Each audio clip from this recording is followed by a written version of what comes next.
بندوں کو ہدایت دیتا ہے تو اس کے ذریعے ہیں. تو یہ خواب جو ہے بندوں کو ہدایت دینے کا ایک راستہ ہے. بسا اوقات تمہیں خواب میں وہ دکھا دیا جاتا ہے جس کی تمہیں حاجت ہو، یا تمہیں کسی چیز سے بڑا نقصان ہونے والا ہو، اس سے تمہیں آگاہ کر دیا جاتا ہے خواب کے اندر. تو خوابوں کی تعبیر ایک اپنا علم ہے. لیکن آپ کو میں بتاؤں، جو اس کا علم رکھنے والے علماء ہیں انہی سے خوابوں کی تعبیر پوچھی جائے. اور خواب کی تعبیر دیکھنے والے پر بھی ڈیپینڈ کرتی ہے، حالت پر بھی ڈیپینڈ کرتی ہے. کس وقت دیکھا، دن میں خواب دیکھ رہا تھا یا رات کے وقت سونے میں خواب دیکھا ہے، اور دیکھنے والا کیسا ہے، متقی پرہیزگار ہے یا فاسق و فاجر آدمی ہے. ایک ہی خواب ہو سکتا ہے لیکن دونوں کے معنی الگ الگ ہو سکتے ہیں. حضرت محمد بن سیرین یہ تابعی ہیں، خوابوں کی تعبیر کے بڑے عالم تھے. ان کی کتاب ہے تعبیر الرؤیا، جو اب تک امت میں خوابوں کی تعبیر پر لکھی ہوئی بہت بڑی کتاب ہے. حضرت محمد بن سیرین نے کئی مرتبہ خوابوں کی تعبیر کو قرآن سے اخذ کر کے بتایا. ابھی جیسے ہم نے سورہ یوسف پڑھا ہے، اسی میں ایک آیت کو لے کر کے انہوں نے خواب کی تعبیر کس طرح سے بتائی میں آپ کو بتاتا ہوں. ایک شخص آیا اور اس نے کہا کہ میں نے کل خواب میں دیکھا کہ اذان دے رہا ہوں. اذان دے رہا ہوں یا اذان سن رہا ہوں؟ سنیے، خواب میں اگر اذان دے رہے ہیں یا سن رہے ہیں تو کیا تعبیر ہو سکتی ہے؟ تو آپ نے اس کے بیک گراؤنڈ کو چیک کیا اور معلوم کرایا کہ کیسا شخص ہے یہ. بتایا گیا کہ نماز روزے والا ہے، دیندار آدمی. تو آپ نے کہا مبارک ہو تجھے، تو عنقریب حج پہ جانے والا ہے. خواب میں اذان دیتے ہوئے سننا یا اذان خود دے رہا ہو تو اس کی تعبیر یہ ہے کہ وہ حج پر جائے گا. مجلس ختم نہیں ہوئی تھی کہ ایک اور شخص آیا اور اس نے کہا کہ میں نے خواب میں دیکھا ہے کہ اذان دے رہا ہوں یا اذان سن رہا ہوں. تو آپ نے اس کے متعلق معلوم کیا، خواب تو سیم تھا. تو معلوم کیا تو پتا چلا کہ یہ جھوٹا آدمی ہے، فاسق و فاجر ہے، فلاں فلاں چیزوں میں مبتلا رہتا ہے. تو آپ نے کہا تو نے خواب میں اذان سنا، عنقریب تو چوری کے جرم میں پکڑا جائے گا. کتنی ڈیفرنٹ، بہت زیادہ الگ ہے. دیکھا کچھ اور ہے اور اس کی تعبیر، اور دونوں کو انہوں نے قرآن کی آیت سے بتایا. پہلے والے کو کہا، اللہ قرآن میں فرماتا ہے وَأَذِّن فِي النَّاسِ بِالْحَجِّ، جہاں حج کا ذکر آیا ہے وہاں اذن کہا ہے اللہ تعالیٰ نے کہ بلاؤ لوگوں کو، اذان دو یعنی اعلان کرو. اس آیت سے کہا کہ وہ حج پر جانے والے. اور دوسرے کو جو چوری کا آپ نے فرمایا چوری میں پکڑا جائے، اس کو بھی آیت سے بتایا. قالوا اذن مؤذن بینہم، یہ سورہ یوسف میں ہے کہ ایک اعلان کرنے والے نے اعلان کیا کہ یوسف علیہ السلام کے جو اب واقعہ ہے اس میں آپ سماعت کریں گے، ان کی کٹوری چوری ہو گئی اور پھر چور پکڑے بھی گئے. تو اس آیت سے انہوں نے کہا کہ جو خواب میں فاسق و فاجر آدمی نے اذان دیتے ہوئے سنا ہے تو وہ چوری کے جرم میں پکڑا جائے گا. خوابوں کی تعبیر ایک اپنا علم ہے. کبھی ایسا ہوتا ہے کہ کسی کی موت دیکھنا، کسی کی موت دیکھنا وہ اس کی زندگی کی علامت ہے، اس کی لمبی عمر کی علامت ہے. مجھے آج آپ کے سامنے میں شیئر کرتا ہوں خوابوں کی تعبیر، کیونکہ چلتے پھرتے رہتے وقت نہیں ملتا بہت ساری چیزوں کو دیکھنے کا، اور کبھی کبھار ایسا ہوتا ہے کہ خواب آدمی بھول جاتا ہے. مجھے بات یاد آتی ہے، کچھ بزرگ جو انتقال کر چکے وہ اگر آئے ہیں ملاقات کرتے ہیں، ہنسی خوشی بات چیت ہو رہی ہے، یہاں تک تو ٹھیک ہے، لیکن گلے ملتے ہیں، گلے ملتے ہیں جو انتقال کر چکے. ہم تو اچھا ہی سمجھتے ہیں، انتقال کیے ہوئے ہمارے باپ ہیں، چاچا ہیں، کوئی بھی. وہ تو مجھے کافی دنوں کے بعد میں خواب کی تعبیر دیکھا تو پتا چلا کہ مرے ہوئے پرانے لوگ اگر گلے مل لیں تو اس کے جیل جانے کا اندیشہ ہے، اس کے جیل میں قید ہونے کا اندیشہ ہے. خوابوں کی تعبیر ایک بڑا علم ہے. اب آپ کو میں ایک بات بتاتا ہوں، خلیفہ ہارون رشید کی بیوی زبیدہ خاتون نے بھی ایک بار خواب دیکھا تھا، اور اتنا بھیانک خواب دیکھا تھا، یہ حضرت محمد بن سیرین کے حیات میں موجود تھی، جب وہ تابعی خود موجود تھے، خوابوں کی تعبیر کے سب سے بڑے عالم۔ تو زبیدہ خاتون نے خواب یہ دیکھا کہ اجتماعی طور پر بہت سارے لوگ ان کی عزت لوٹ رہے ہیں، عصمت دری ہو رہی ہے۔ تو بہت سارے لوگ خواب میں کسی ایک عورت کی عزت لوٹ رہے ہوں تو کتنا بھیانک ہے، عورت تو ڈر جائے، بھیانک خواب ہے۔ صبح اٹھی تو پریشان ہوئی، کس سے خواب کی تعبیر پوچھوں؟ اس نے زبیدہ خاتون نے بتانے کو بھی شرم محسوس کیا کہ کیسے میں کسی کو بتا سکتی ہوں کہ خواب میں میرے سارے مرد حضرات عزت لوٹ رہے تھے۔ تو اپنی ایک خادمہ سے زبیدہ خاتون نے کہا کہ جاؤ حضرت سیدنا محمد بن سیرین کے پاس اور جا کر کے ان سے کہنا کہ تو نے خواب دیکھا۔ توجہ چاہتا ہوں، تو نے خواب دیکھا کہ بہت سارے مرد میری عزت لوٹ رہے تھے۔ کیسے کہے گی وہ بادشاہ کی بیوی نے ایسا گندا خواب دیکھا ہے؟ تو نے دیکھا یہ کہنا، اور کیا خواب کی تعبیر بتاتے ہیں وہ آ کر مجھے بتانا۔ لوگ ہمارے پاس بہت آتے ہیں، ان کو پوچھنا ہوتا ہے اپنی بیوی کے بارے میں، لیکن وہ کہتے ہیں میرے دوست کی بیوی کو ایسا مسئلہ ہے۔ کوئی بات نہیں، آپ کی دوست کی بیوی کا بھی ہم جواب دیتے ہیں۔ اگر ایسا کوئی پوچھنا چاہتا ہے تو کوئی حرج نہیں ہے، حیا کی وجہ سے۔ خود کی بیماری کو بھی اگر کسی دوسرے پہ ڈال کے پوچھتا ہے میرا دوست ہے اس کو ایسا پرابلم ہے، کوئی بات نہیں، آپ کو بھی ہو سکتا ہے۔ تو ہمیں اتنا تو اندازہ ہوتا ہے۔ تو یہ زبیدہ خاتون نے بھیجا اپنی خادمہ کو یہ کہہ کر کے تو بول کہنا کہ تو نے خواب دیکھا۔ اب ہوتا کیا ہے سنیے، ایسے خوابوں کو آپ ہمارے پاس مت بھیجنا۔ وہ خادمہ تو گئی حضرت محمد بن سیرین کے پاس، وہ چلتے پھرتے آدمی نہیں تھے، خوابوں کی تعبیر کے بڑے عالم تھے۔ کہا کہ حضور ایک بڑا بھیانک خواب میں نے دیکھ لیا کل۔ کہا کیا دیکھا؟ کہا بہت سارے مرد میری عزت لوٹ رہے تھے، میں ڈر گئی صبح اٹھ کر کے۔ تو آپ نے پوچھا اچھا کیا کام کرتی ہوں؟ تو اس نے کہا میں خادمہ ہوں، کنیز ہوں محل میں۔ تو آپ ہنسنے لگے، جھوٹ بول رہی ہے، تو یہ خواب دیکھ ہی نہیں سکتی،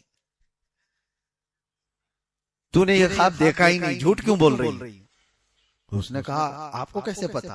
کہا پتا ہے، تو خدمت کرنے والی باندی ہے اور یہ اس قسم کا خواب تو نہیں دیکھ سکتی۔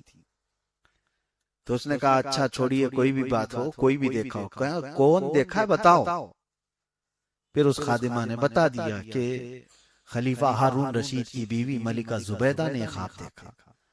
تو حضرت محمد بن سیرین نے کہا ڈرنے کی بات نہیں، جاؤ اس خواب کی تعبیر اتنی اچھی ہے کہ جا کر اپنی خاتون سے کہو ان قریب وہ ایک ایسا کام کرے گی جس سے پوری امت نفع اٹھائے گی،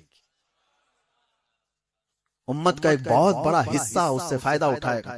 اور خواب کی تعبیر ہی ہے کہ حضرت زبیدہ خاتون حج پر آئیں، عرفات کے میدان میں دیکھا حاجیوں کو پیاس سے بلکتے ہوئے، انہوں نے وہیں پر یہ اللہ کی بارگاہ میں عہد کیا کہ مولا تیرے مہمانوں کو پانی پلانے کا میں انتظام کروں گی۔ اور اس کے بعد زبیدہ خاتون نے دریائے دجلہ بغداد سے لے کر عرفات کے میدان تک 1400 کلومیٹر کی نہر بنائی، اور وہاں سے جب پانی چھوڑا تو میدان عرفات تک پانی آ گیا، اور ایک دو نہیں 1200 سال تک حاجی لوگ اس سے پانی پیتے رہے۔ اس خواب کی تعبیر تھی 1200 سال تک لوگ اس سے نفع اٹھاتے رہے، چلچلاتی ہوئی دھوپ میں، اس کے علاوہ پانی کا کوئی وہاں پر ذریعہ نہیں تھا۔ اب جا کر کے وہ بند ہو گیا جب سعودی حکومت آئی، لیکن اس کی باقیات آج بھی موجود ہیں۔ آج بھی وہ نہر اسی انداز سے حجاج اکرام جو بھی جاتے ہیں زیارت کرتے ہیں، وہ دیکھتے ہیں عرفات کے میدان سے مزدلفہ جانے کے وقت یہ نہر زبیدہ نظر آتی ہے آج بھی۔ اور حد تو یہ ہے کہ خلیفہ ہارون رشید نے ان سے پوچھا تھا کتنی لاگت آئی اتنی لمبی نہر بنانے میں؟ تو زبیدہ خاتون نے کیا کہا اپنے شوہر سے؟ کہا میں یہ قومی خزانے سے پیسے نہیں لی تھی، یہ میرے ذاتی خرچے کے پیسے تھے، اس سے میں نے بنوایا۔ قومی خزانے سے اگر بنائی ہوتی تو میں آپ کو حساب دیتی، یہ میرے ذاتی خرچوں سے میں نے بنایا، لہٰذا حساب میں آپ کو بھی نہیں دوں گی، قیامت کے دن صرف اللہ کے پاس ہوگا۔ آج تک کسی کو پتا نہیں اس نہر میں کتنی لاگت آئی، کتنا پیسہ گیا، وہ اللہ والے لوگ تھے۔ تو بہرحال خواب کے سلسلے میں یہ بتا رہا تھا، اور یہ سورہ یوسف بھی شروع ہوتا ہے خواب سے ہی۔ میں نے کل ہی بتایا تھا حضرت یوسف علیہ السلام نے خواب میں کیا دیکھا تھا، کل کی اگر آپ کو تفسیر یاد ہو تو انہوں نے خواب میں کیا دیکھا تھا، 11 ستارے، ایک چاند اور ایک سورج ان کو سجدہ کر رہا۔ یہ خواب ذہن میں رہے، اور اس کے بعد کیا کیا ہو گیا یوسف علیہ السلام کے ساتھ، بھائیوں نے کنویں میں ڈال دیا، وہاں سے قافلہ اٹھا کر لایا بازار مصر میں، وہاں پر ان کو نیلام کیا گیا، پھر بیچ دیا گیا، عزیز مصر کے گھر آئے، زلیخا خاتون فدا ہوئی، الزام لگا، جیل گئے، جیل میں کتنے سال، 14 سال چلے گئے۔ اس کے بعد وہ وقت آیا جب بادشاہ نے بھی خواب دیکھا۔ دیکھیں خواب کے ارد گرد گھوم رہی ہے بات۔ اس زمانے کا جو بادشاہ تھا اس نے خواب دیکھا۔ وہ خواب کیا دیکھا، وقال الملك انی ارى 7 بقرات سمان یاکلهن 7 عجاف۔ وہ کہتا ہے کہ میں خواب میں دیکھا کہ 7 بھینسیں ہیں سوکھی ہوئی، وسبع سنبلات خضر واخر یابسات، اور 7 سوکھے گھاس کی اور 7 اچھے والے اناج کی اوٹ دیکھا۔ ایک خواب ایسا تھا 7 بھینسیں ہیں، اور اس میں 7، اس کو کیا کہتے ہیں، گھاس کا جو اوٹ بناتے ہیں، کسان لوگ بناتے ہیں بیلوں کے چارے کے لیے، اور 7 ہرے گھاس کے اور 7 سوکھے گھاس کے۔ اس طرح سے اس نے دیکھا یہ 7 کا عدد کیا ہے، وہ پریشان ہوا۔ تو اس نے صبح اٹھ کر کے اپنے درباریوں سے پوچھا کہ کوئی ہے جو میرے خواب کی تعبیر بتائے۔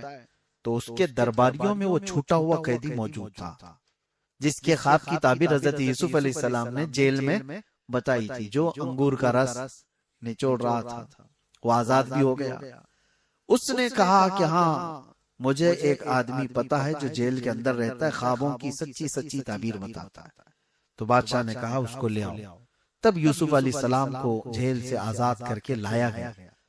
یوسف افتنا فی 7 بقرات، یوسف ایھا الصدیق افتنا فی 7 بقرات۔ اب بادشاہ کہتا ہے اے یوسف میرے یہ 7 بھینسوں والے خواب کی تعبیر بتاؤ کیا ہوگا۔ تو حضرت یوسف علیہ السلام نے کہا کہ تمہارے خواب کی تعبیر یہ ہے کہ 7 سال جو ابھی آئیں گے تمہارے بہت خوشحالی کے ہوں گے، غلہ اناج سب زیادہ ہو جائے گا۔ ثم یأتی بعد ذلك عام فیہ یغاث الناس وفیہ یعصرون، اس کے بعد پھر ایسا وقت آ جائے گا کہ لوگ جو ہے بھوکے اور پیاسے ہو جائیں گے، پوری زمین سوکھ جائے گی، اناج غلہ ختم ہو جائے گا، لوگ اپنے آپ کو بیچنے لگ جائیں گے، سب چیزیں اٹھا کر بیچ دیں گے۔ تو کیا کرنا چاہیے؟ تو بادشاہ سے یوسف علیہ السلام نے کہا یہ جو تمہارے اچھائی کے 7 سال ہیں، یہ اس میں اناج اور غلہ خوب جمع کر لو، اور جب وہ برے دن آ جائیں، یعنی بھوک و پیاس و شدت کے، اس وقت اپنی رعایا کو تم اناج تقسیم کرو۔ تو بادشاہ کو یہ خواب سمجھ آ گیا، یہ تعبیر سمجھ آ گئی، اور اس کے اعتبار سے بادشاہ نے اعلان کیا اور سارے غلے اناج جمع کیے جانے لگے۔ اور یوسف علیہ السلام کو اس خواب کی تعبیر بتانے کے بعد بادشاہ مصر نے سیدھے اپنے وزیر اعظم کے عہدے پر بٹھا دیا۔ وزیروں میں بھی وزیر اعظم کے عہدے پر بٹھا دیا۔ یہی ہے رب تعالیٰ کا نظام۔ گھر سے نکلے، قافلے میں گئے، کنویں میں ڈالے گئے، بازار میں بیچے گئے، پھر جیل میں ڈالے گئے، اور اس کے بعد سیدھے رب تعالیٰ کہاں وہ اتنا بلند مقام کے وزارت عظمیٰ پر بٹھا دیا۔ اور اللہ فرماتا ہے وَكَذَلِكَ مَكَّنَّا لِيُوسُفَ فِي الْأَرْضِ، ہم نے زمین پر یوسف کو قوت بخشی۔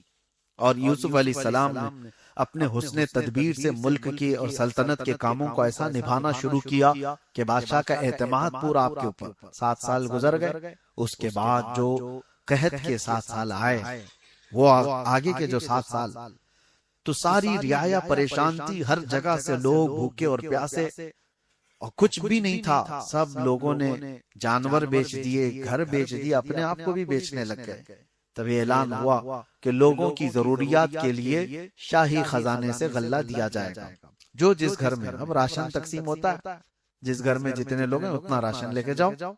اعلان ہو گیا، ہر جگہ سے لوگ اناج غلہ لینے کے لیے آئے۔ یہ وہ زمانہ ہے جب یہ شدت بھوک اور قحط سالی کی وجہ سے سارے لوگ پریشان تھے تو یوسف علیہ السلام کے وہ 10 بھائی، ان کا کیا ہوا؟ وہ حضرت یعقوب علیہ السلام کی ناراضگی ہی مول لے کر جی رہے تھے۔ یعقوب علیہ السلام کا حال یہ تھا کہ اپنے بیٹے کی جدائی کے غم میں روتے روتے ان کی آنکھیں چلی گئی تھی۔ نبی تھے یعقوب علیہ السلام، لیکن یوسف علیہ السلام سے بے انتہا محبت کرتے تھے، اور اتنا غم تھا آپ کو کہ آپ کی بینائی چلی گئی۔ تو اللہ تبارک و تعالیٰ نے حضرت یعقوب علیہ السلام کے دل کو سکون دینے کے لیے ایک اور بیٹا عطا کیا یعقوب علیہ السلام کو، جن کا نام بنیامین رکھا گیا۔ بنیامین، یوسف علیہ السلام کے جانے کے کئی سالوں بعد بنیامین پیدا ہوئے، اور حضرت یعقوب علیہ السلام اب یوسف علیہ السلام کے مقام پر بنیامین کو زیادہ پسند کرتے تھے، اپنے قریب رکھتے تھے، ان سے محبت کرتے تھے جیسے یوسف علیہ السلام کے ساتھ ساتھ۔ بہرحال اب غلہ اور اناج جب بٹنے کی بات آئی تو یہ 10 بھائیوں کو بھی حضرت یعقوب علیہ السلام نے کہا، جاؤ بادشاہ مصر غلہ اور اناج تقسیم کر رہا ہے، تم لوگ بھی اپنے حصے کا لے آؤ۔ یہ 10 لوگ نکلے اور آئے، ان کو تو خبر ہی نہیں ہے یوسف کہاں ہے، یہ تو کنویں میں ڈال کر ختم سمجھ رہے تھے، ان کی زندگی کا خاتمہ سمجھ بیٹھے تھے۔ اس کنویں سے، زہریلے کنویں سے بھلا زندہ کون نکلے گا جس میں یہ لوگ ڈال کے آئے تھے، لیکن اللہ جہاں سے چاہے نکالے۔ اب یہ 10 آئے اور غلہ جب تقسیم ہو رہا تھا تو یہ لوگ جیسی آئے، حضرت یوسف علیہ السلام نے ان کو دیکھا، دیکھتے ہی پہچان لیا، اور ان لوگوں نے حضرت یوسف علیہ السلام کو نہیں پہچانا۔ بادشاہ وقت کا وزیر اعظم اتنے بڑے مقام پر ہے، حضرت یوسف علیہ السلام نے ان کو دیکھا، اور یوسف علیہ السلام کو معلوم تھا کہ ایک اور بھائی میرا چھوٹا یعقوب علیہ السلام کا نور نظر بن چکا ہے، بہت عزیز ہے۔ تو حضرت یوسف علیہ السلام نے ان سے کیا کہا؟ ہم تمہیں غلہ نہیں دیں گے، تمہارے گھر میں کتنے لوگ ہیں؟ کہا 10 اور ایک ہمارا بھائی۔ کہا جاؤ اس کو بھی لے آؤ، اس کو لے کر کیا ہو؟ انہوں نے کہا نہیں، اس کو ہمارے ابا نہیں بھیجیں گے۔ کہا کیوں نہیں بھیجیں گے؟ کہا اس سے پہلے ہمارا ایک بھائی ایسے ہی غائب ہو گیا، اس کے ساتھ حادثہ ہوا فلاں فلاں سب۔ وہ کس کو کہہ رہے ہیں؟ یوسف علیہ السلام کو کہہ رہے ہیں۔ اور کہا کیا وہ اب ہمارے والد کا نور نظر ہے، اس کو ہم نہیں لا سکتے۔ تو حضرت یوسف علیہ السلام نے کہا میں بھی اس وقت تک تمہیں غلہ نہیں دوں گا جب تک اس بھائی کو نہیں لاؤ۔ اب کیسے لائیں؟ تو اس کے بعد حضرت یوسف علیہ السلام نے ان کو واپس بھیجا۔ وہ گئے روتے گڑ گڑاتے اپنے ابا سے کہنے لگے، بادشاہ مصر کا جو وزیر اعظم ہے وہ بڑا سخت ہے، وہ کہتا ہے جب تک چھوٹے بھائی کو نہیں بھیجیں گے وہ دے گا نہیں۔